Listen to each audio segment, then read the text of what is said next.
Today we'll be covering a fairly classic mod called Point of View.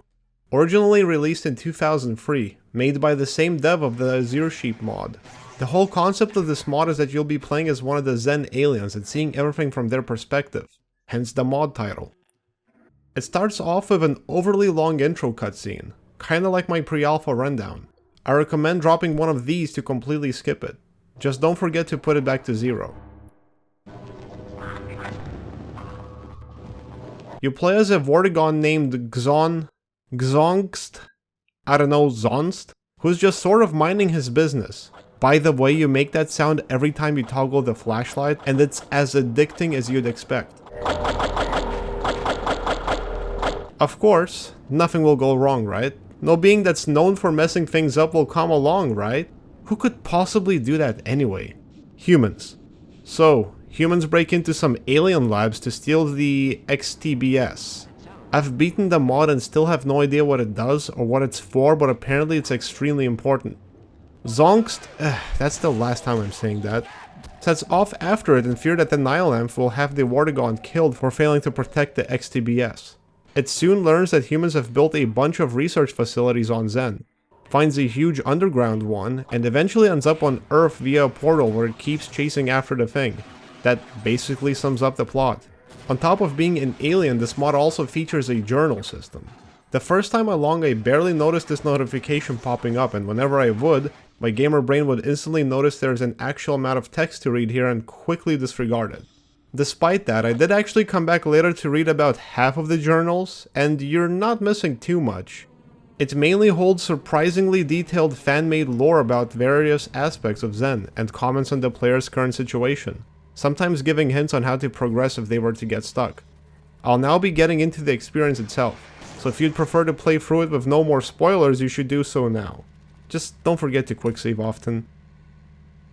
This is a fan-made expansion situation, because Point of View attempts to embed its story into the existing campaigns, and it's a quality mod especially for its time.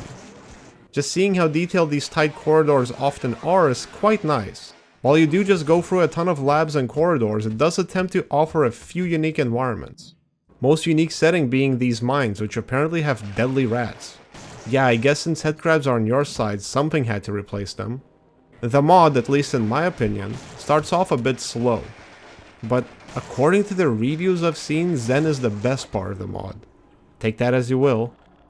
I think it mainly has something to do with there being a few oddball parts, and most of them take place near the beginning for me. For example, here's a part of a level where you are chasing after a military vehicle, which quickly drives into some subterranean garage. Except the gate is guarded by 2 turrets and there's practically no cover whatsoever, so you just kind of end up awkwardly attempting to snipe them down with your electrical shocks, as you continuously get hit and your aim gets messed up as a result. At the very least, there's a healing pool nearby. Wait, you were meant to do this the whole time? Oh, what the f— Another one is where you have to fight this tank, but it's kind of a decoy fight as a thing flies in to destroy it. I don't know, I just don't get this one. Now, when talking about the layout of the maps, in total I've gotten stuck 3 times. First time was when I got into this lab on Zen, which had 2 doors on each wall. Because of those doors, you can easily get lost when trying to find a way to progress. Curiously, there's actually a journal entry for this part where the alien also admits to struggling with navigation. Wait, let me get this straight.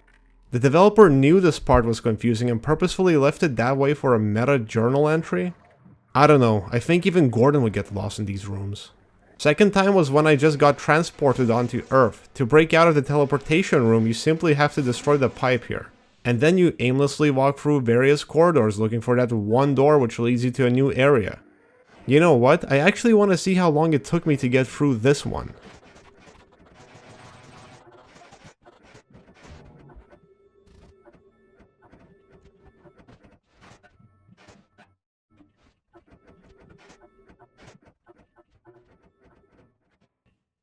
Eh, 3 minutes. Not too bad, I guess.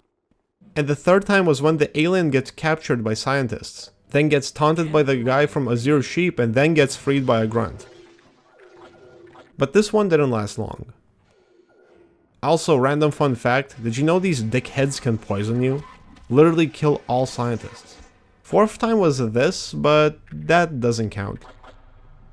Now moving away from the oddball parts, I want to touch upon what I thought was interesting. Shortly after you're rescued, you find this trapped gargantua, and after going through a labyrinth of stuff, you're also able to rescue it. There's an entire chapter here where you work together with this giant beast, mainly opening doors for it to progress through the facility and destroy or fuck up a tank. Around this time is when the Vortigaunt starts realizing some things and chooses not to serve the time-lapse anymore. It plans to use the XTBS as a lever for its freedom once acquired. I'm not sure if that plan would actually work out, my guy. Of course, you wouldn't know any of that if you weren't reading the journal, and would just be thoroughly confused as to why other aliens are now suddenly attacking you. I believe this is when it actually got me to read a full entry for the first time.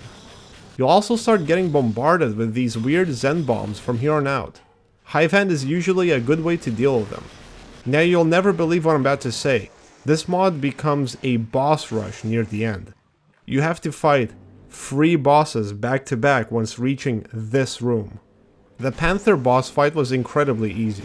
For as long as you don't stop moving and hide behind a pole whenever it's charging a shot, you will not get hit once. The APC boss fight was embedded into the level, so it might not feel like much of a boss. Normally it's practically invincible. The APC follows you on an elevator as you climb up this train area of some sort. Eventually you climb up high enough to reach outside of its bounds, and get to drop an explosive on top of it, which gives you a cutscene this time showing you where to go. After the APC comes this helicopter, which I think most people assume you have to fight, but you really don't. Just go into this building and climb down the ladder. I'm not counting this as a boss.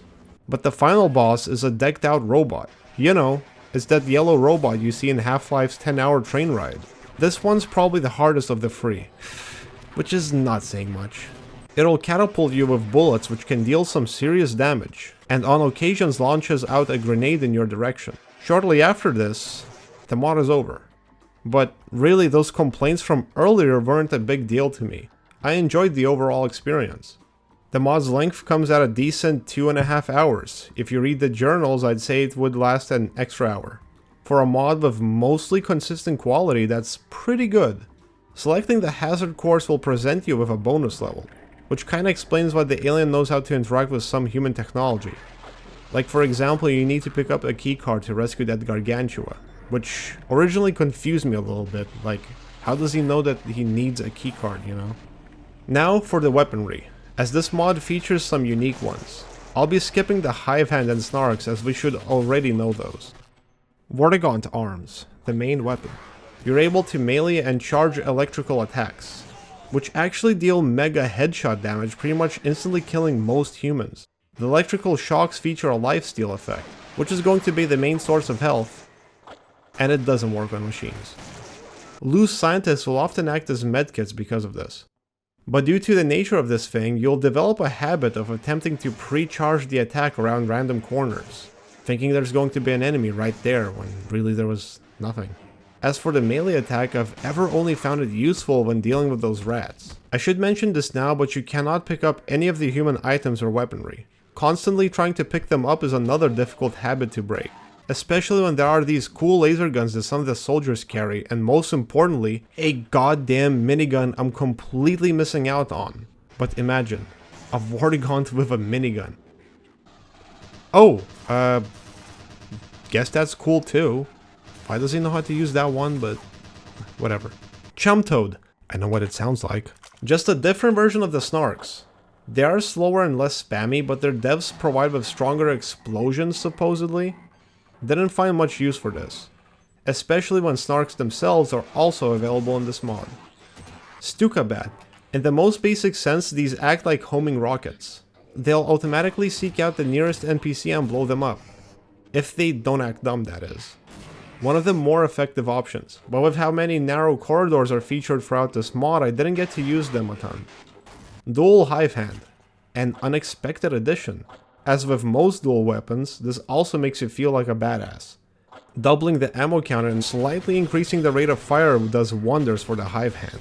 While this one is definitely fun to use, the fact is that none of these weapons can provide you with health. The best time to break out the dual hive hand is when your health is at 70 or higher. Otherwise, you'll still be mostly stuck using the Vortigaunt arms. Ultimately, you end up mostly utilizing one weapon and occasionally the few other options you have. Thankfully though, the mod doesn't overstay its welcome. As soon as I was getting bored of one-shot electrocuting my enemies, the mod ended. I wish that more experimentation was done on the weapons. Could have come up with some crazy biological stuff. But a mod having any custom weapons that are actually good is amazing on its own. Really just happy we have new stuff at all. Obviously this mod was made a long time ago, but if I could change anything I would make it so there's more ways to heal rather than just the electrical shock. Why not heal from melee attacks or tiny heals from the hive hand? Another good one would have been to turn headcrabs into medkits. Although this mod was released before Half-Life 2, which is kinda crazy to think about, Vortigaunts eating headcrabs wasn't really a thing at the time. And with that, I'll give it a cool mod rating. Is that a cool mod or what? This is definitely the best alien mod made for Half-Life so far. There's this Zen Warrior mod where you play as an alien grunt. You really just have a hive hand that you can melee with and the ability to indefinitely eat human corpses. I've also heard the maps were recycled from some other mods, so yeah. It's super short anyway. There's also an alien mode for the PS2 version of Half-Life. It was finally ported to PC not too long ago. This is where the Vortigaunt lifesteal seemingly originated from. Except even melee attacks provide you with healing. The best part is how all human dialogue is replaced with garbled noises, as the aliens should lack any understanding of human language yet. Are there any other single player alien mods I'm missing? I do know the headcrab one, but that's about it. As always, links to all mods I've shown are available in the description. How about we finish it off with a hit or miss compilation? Ugh, that sounds bad.